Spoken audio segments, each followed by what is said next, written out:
Hello, everyone. Thank you for watching us. Welcome to the SDGsLead, which is a series of conversations with prominent change makers worldwide. Today, I am talking with educational change makers, Emma Dreyer from South Africa. She has an extensive background and she has a major in occupational therapy, working on the field, as well as currently public policy master student at Oxford University. Previously, she gained degree as well as in Oxford in education and child development. She also runs a powerful Africa Impact Finance Initiative, which is aimed at providing grants to African-based NGOs to tackle various challenges related to education, not the least inequalities, providing diverse opportunities for children, and trying to lift their potential and help them extensively. Thank you so much, Emma, for joining. Oh, it's such a pleasure. Thank you for having me. Today, we will focus on your vision on transforming education on grassroots level and as well as empowering young people. You have lots of achievements and lots of impacts, but to motivate other young people who may be just starting their path in this activism, how did it all start? Your path, your devotion to education? Thank you so much. So my path started from being with children. Me myself, I was probably a child too, but I started off working in children's homes and in places with children with disabilities, where I was exposed to the lived realities of so many children who don't get the kind of environment that they really need to thrive in. And through that experience, I became really passionate and interested in how can we shape the world to ensure that everyone's included, to ensure that everyone can play and everyone can grow and everyone can have an opportunity to thrive. So my passion came from just being in those environments, particularly in South Africa, which is where I grew up. And through that guided me to study occupational therapy, which gave me more exposure into how do we, from a very practical level, help children with developmental delays, with educational difficulties, children with disabilities, how do we work with families, and how do we provide support to really help a child grow holistically. So I would say to young leaders out there, my guidance or advice would be everyone has a role to play, and you are powerful and you have a special part in the life you live and a special part to play in those around you, and go for it. Whatever you dream or think is important, and any problem you see, it's your role to solve it, and you have the power to do so, from a very micro level to very macro big dreams. And I guess it starts from finding out where your passion is. This wonderful approach, like unleashing your potential, what you love to do, and not be afraid of doing everything. Actually, everything starts with education, kindergarten, school level. All the world problems can be solved on this level, not the least speaking about gender inequality, different poverty challenges, and so on and so forth. And you've mentioned this transforming mindset, like believing in yourself. Could you please elaborate on it in terms of transforming education, where we actually should focus, like to make this shift? How do we transform education? Yeah.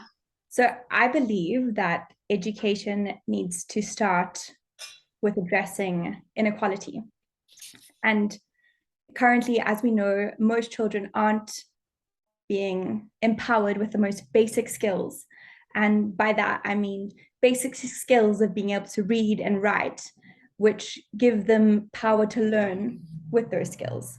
So I believe transforming education means addressing inequality, which means ensuring that before anything else, all children across the globe are able to read and write or communicate within whatever form they need by including people with disabilities. More about it, and maybe some projects, not the least in terms of literacy, and what kind of project you are focusing on mostly.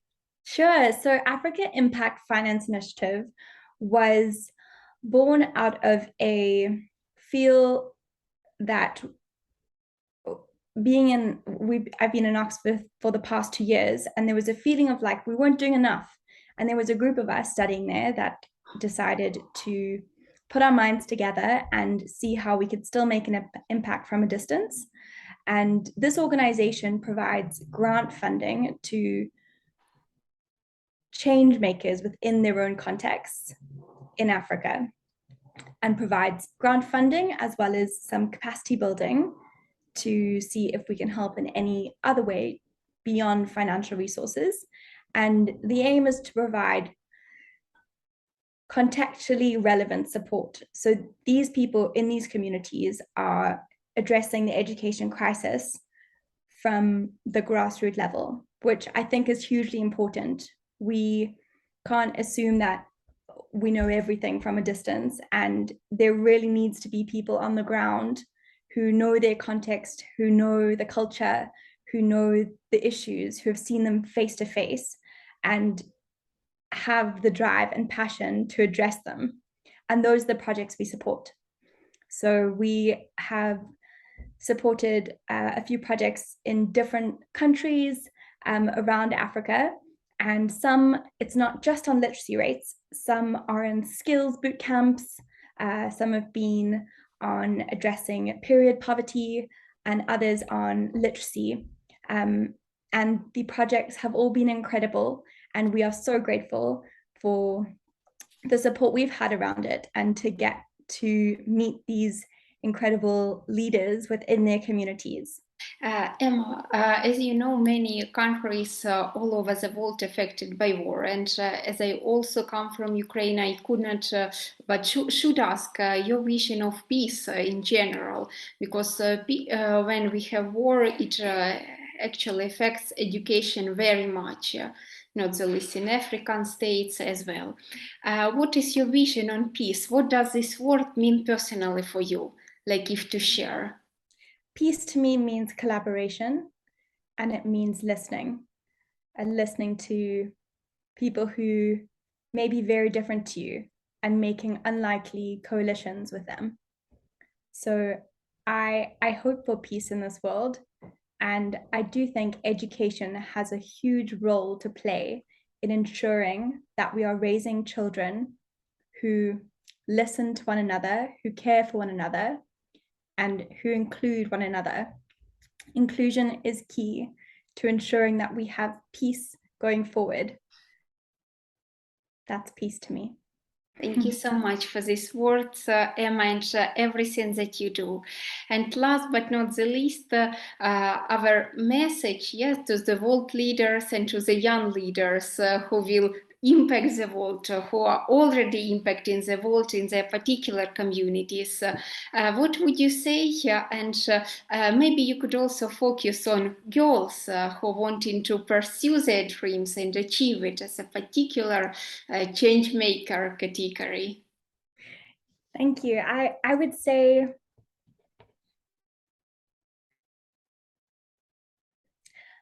to change makers, I would say that you are a special kind of person and you are already doing so much.